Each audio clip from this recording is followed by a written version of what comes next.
Friends, దేశంలో ఇటీవల ఎక్కడ ఎన్నికలు జరిగినా బీజేపీ హవా కనిపిస్తుంది. మరి బీజేపీ పాలించని రాష్ట్రాలని అక్కడ ఏ ప్రభుత్వాలు ఉన్నాయో ఒకసారి వీడియోలో పరిశీలిద్దాం. దేశంలో 28 రాష్ట్రాలు, 3 కేంద్రపాలిత ప్రాంతాలకు అసెంబ్లీలు ఉండగా దీనిలో బీజేపీ పాలించని రాష్ట్రాలు 9 ఉన్నాయి.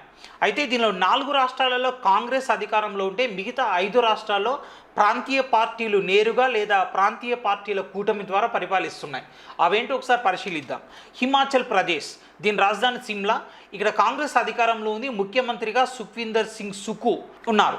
జమ్మూ కాశ్మీర్, ఇక్కడ జమ్మూ కాశ్మీర్ నేషనల్ కాన్ఫరెన్స్ అనే పార్టీ అధికారంలో ఉంది. దీని గుర్తు నాగలి. అండ్ ఇక్కడ ఒమర్ అబ్దుల్లా ముఖ్యమంత్రిగా వ్యవహరిస్తున్నారు.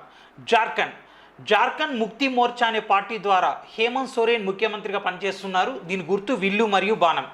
కర్ణాటకలో సిద్ధరామయ్య రెండోసారి ముఖ్యమంత్రిగా పనిచేస్తున్నారు. సో కాంగ్రెస్ పార్టీకి చెందిన ఈ రాష్ట్రం గుర్తు హస్తం.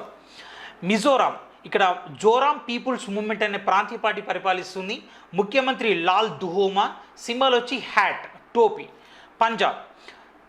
పంజాబ్లో ఆమ్ ఆద్మీ పార్టీ అధికారంలో ఉంది. ముఖ్యమంత్రిగా భగవంత్ సింగ్ మాన్ వ్యవహరిస్తున్నారు. గుర్తు చీపురు. అండ్ తమిళనాడు, ఇక్కడ తమిళిగా వెట్రి కజగం అనే పార్టీ అధికారంలో ఉంది. ముఖ్యమంత్రిగా సి జోసెఫ్ విజయ్ ప్రమాణ స్వీకారం చేశారు. తెలంగాణలో కాంగ్రెస్ అధికారంలో ఉంది. కాంగ్రెస్ గుర్తు హస్తం. ఇక్కడ రేవంత్ రెడ్డి ముఖ్యమంత్రిగా కొనసాగుతున్నారు. కేరళలో ఇటీవలే కాంగ్రెస్ అధికారంలోకి వచ్చింది. ముఖ్యమంత్రిగా విడి సతీశన్ వ్యవహరిస్తున్నారు. కాంగ్రెస్ గుర్తు హస్తం.